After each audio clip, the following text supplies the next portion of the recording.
बस करो तुम लोगों ने मेरी बहू को नौकरानी समझ के रख लिया है क्या। जिसको देखो वही नौकर की तरह आवाज़ देता रहता है। खुद तो कोई काम करने नहीं होते हैं और शर्म नहीं आती तुम लोगों को। एक इंसान के पीछे पड़ गए हो। मैं कुछ नहीं बोलती हूँ तो इसका मतलब ये नहीं है कि मुझे अपनी बहू की कदर नहीं है।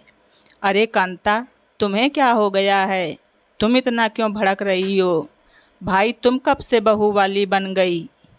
तुम्हें तो खुद ही तुम्हारी बहू पसंद नहीं थी और आज बहू पर बड़ा प्यार आ रहा है। मज़े लेते हुए बोल पड़ी कांता जी की जेठानी निर्मला जी।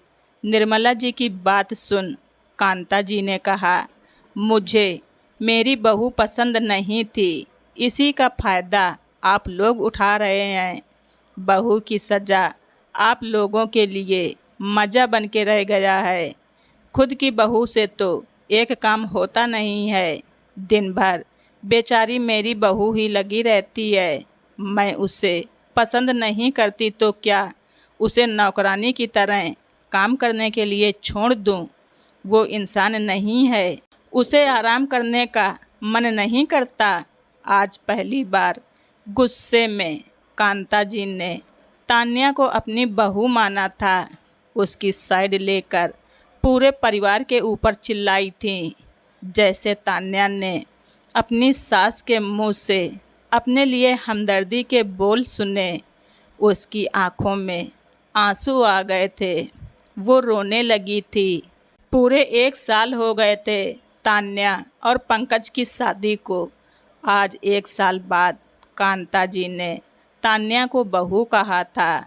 दरअसल में तान्या और पंकज की लव मैरिज की शादी थी। पंकज ने अपनी माँ को बहुत मनाने की कोशिश की थी, लेकिन कांता जी किसी भी कीमत पर तान्या और पंकज की शादी नहीं होने देना चाहती थी। माँ के मना करने के बावजूद भी पंकज ज़बरदस्ती तान्या से शादी करके घर आ जाता है। बस तभी से कांता जी बेटे और बहू दोनों से ही बात करना बंद कर दी थी। पंकज दिन भर ऑफिस में रहता।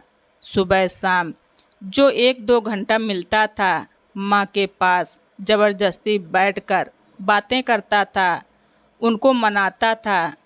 कांता जी का भी सपना टूटा था, लेकिन धीरे धीरे उन्होंने देखा कि जब से उन्होंने तान्या और पंकज से ना बोलने की कसम खाई है, तान्या को बहू मानने से इनकार किया है, तब से पूरे घर वाले तान्या को अपनी नौकरानी समझ के रख लिया है। घर वालों का तान्या के प्रति व्यवहार देखकर आखिरकार आज पहली बार अपनी बहू के लिए कुछ बोला था। आज कांता जी की बातें सुनकर पूरा परिवार हैरान था। अचानक से कांता जी को अपनी बहू पर इतना प्यार कैसे आ गया था। कांता जी का परिवार काफ़ी लंबा चौड़ा था। कांता के पति महेंद्र जी 3 भाई थे। उनमें से सबसे छोटे महेंद्र जी थे। कांता जी की 2 जेठानियाँ थीं, निर्मला जी, कुसुमा जी। उनकी भी 2-2 बहुएँ थीं। 12 लोगों का परिवार और काम करने वाली बस अकेली तान्या। बाकी निर्मला जी और कुसुमा जी की बहुएँ दिन भर कमरे में ही बैठी आराम फरमाती रहती और तान्या बेचारी अपनी सास के साथ साथ पूरे परिवार का दिल जीतने के चक्कर में पूरे घर की नौकरानी बन के रह गई थी। घर में सबको यही लगता था कि जब कांता जी ही तान्या को अपनी बहू नहीं मानती तो हम भला उसे कैसे अपना सकते हैं। बस सब लोग तान्या को नफ़रत की नज़रों से ही देखते थे। तान्या सबके लिए उस घर की बस नौकरानी ही बनकर रह गई थी। आए दिन निर्मला जी और कुसुमा जी दोनों तान्या को अपने अपने कामों के लिए बुलाती रहती खुद की बहुओं से ना कहकर तान्या को ही छोटे छोटे कामों के लिए बुलाती रहती। उनके नहाने का पानी गर्म करना, किसी के लिए शक्कर वाली चाय तो किसी के लिए बिना शक्कर वाली चाय।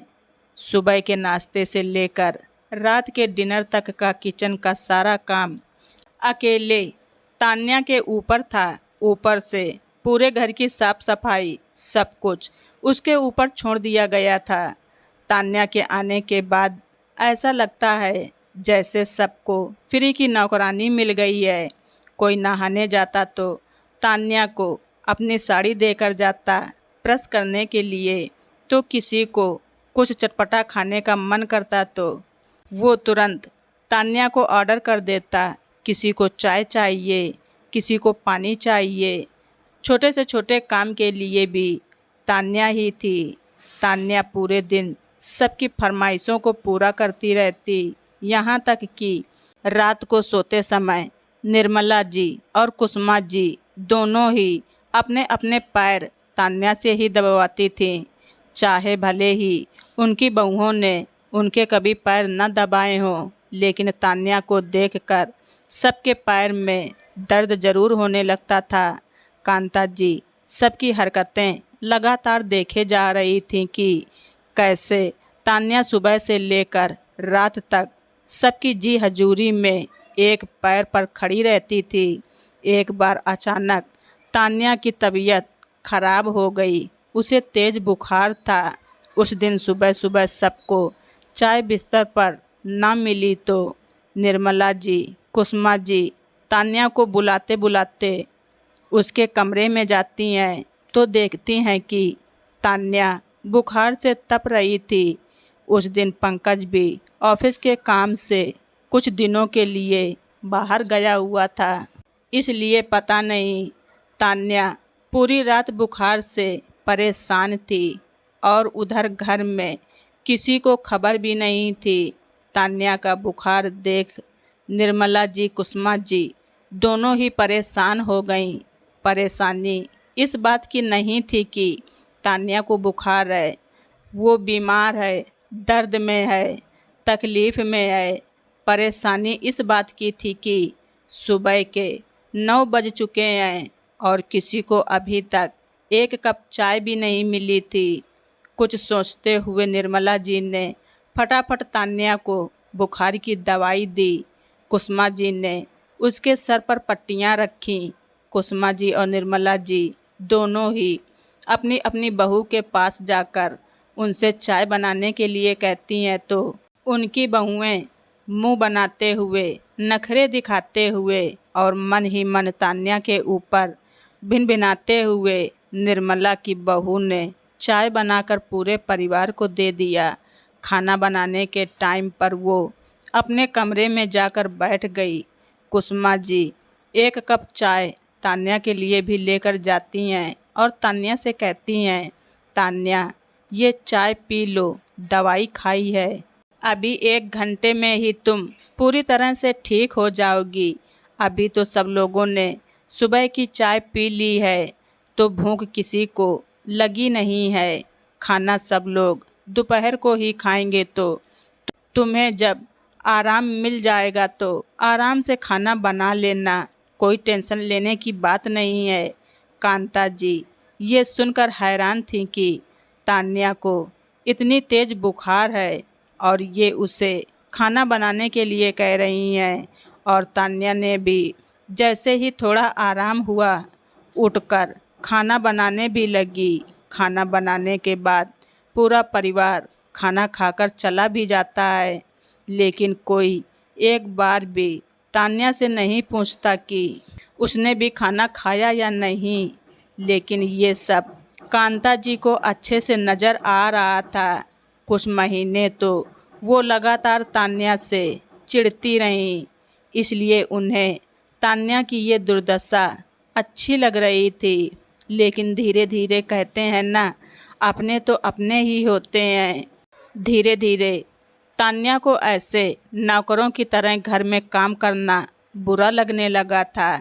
यहाँ तक कि कांता जी का ध्यान तान्या के खाने पीने पर भी रहता था। अगर तान्या खाना खाने बैठी और किसी की एक आवाज़ आ जाती तो वो तुरंत खाना छोड़कर भाग के जाती। ये सब देख करके कांता जी को तान्या के ऊपर और गुस्सा आता है। ये खाना छोड़कर भागने की इसको क्या ज़रूरत है। नफ़रत प्यार में बदलने लगी थी, अपनेपन में बदलने लगी थी।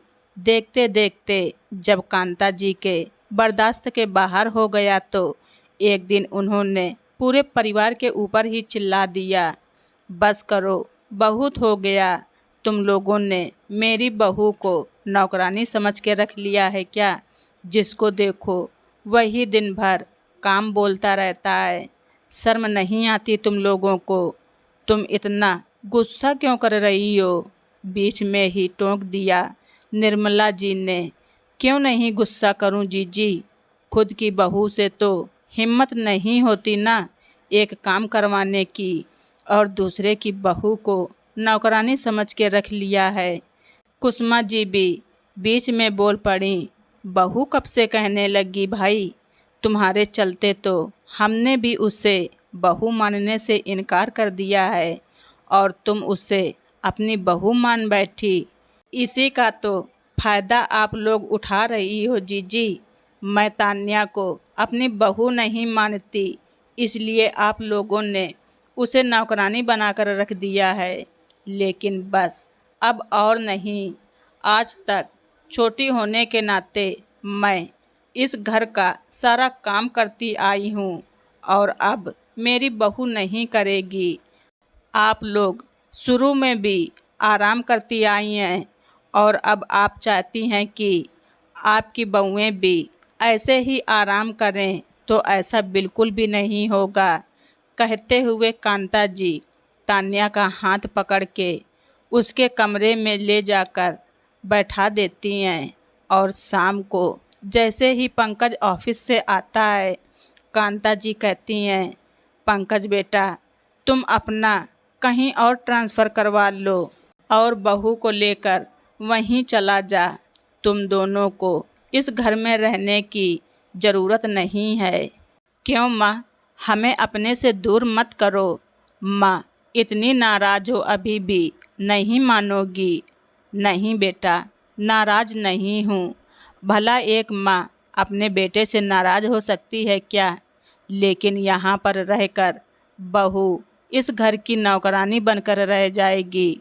इसे लेकर कहीं और चले जाओ, फिर देखते हैं कि पूरा परिवार कैसे बनाता और खाता है। मैं भी अब किचन में नहीं झांकने वाली। जब तक मेरी उम्र, मेरा समय था, मैंने काम किया। अब सबकी बहुएं आ गई हैं। माँ के मुंह से अपने और तान्या के लिए प्यार वाली बातें सुनकर पंकज माँ के गले लग जाता है। माँ, मुझे पता था आप हमसे कभी नाराज़ हो ही नहीं सकती हो। आपने तान्या को अपना लिया, अब मुझे कोई टेंशन नहीं है। आज आप जो कहोगी, जैसा कहोगी, मैं वैसा ही करूँगा। अब मैं कभी भी आपकी बात मानने से इनकार नहीं करूँगा। मैं कल ही अपने ट्रांसफ़र की बात करके कहीं दूसरे शहर में अपना ट्रांसफ़र करवा लेता हूँ। हाँ हाँ बेटा, क्योंकि अब घर का माहौल धीरे धीरे बिगड़ रहा है। अब पहले वाला प्यार और एकता इस घर में नहीं रह गई है, इसलिए तुम दोनों का यहाँ से जाना ही सही है। माँ की बात मानकर कुछ ही दिनों में पंकज तान्या को लेकर चला जाता है। तान्या अपने पति के साथ दूसरे शहर चली गई। अब जाकर तान्या अपनी ज़िंदगी खुलकर जी रही थी।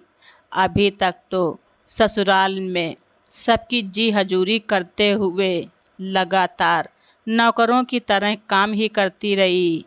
वो सोच रही थी कि परिवार उसे अपना लेगा, लेकिन परिवार तो बहुत ही मतलबी निकला। वैसे भी पंकज और तान्या को बस कांता जी से ही मतलब था, तो बस कांता जी ने जब तान्या को अपनी बहू मान लिया तो बाकी परिवार ना भी माने तो चलेगा। अब तान्या को कोई भी टेंशन नहीं थी। वो खुशी खुशी अपने पति के साथ दूसरे शहर चली गई। फिर सासू माँ से अक्सर ही फ़ोन पर बातें करती रहती है। तो दोस्तों, आप सभी लोगों को हमारी ये स्टोरी कैसी लगी कमेंट बॉक्स में ज़रूर लिखें। चैनल पर नए हैं तो सब्सक्राइब करना ना भूलें।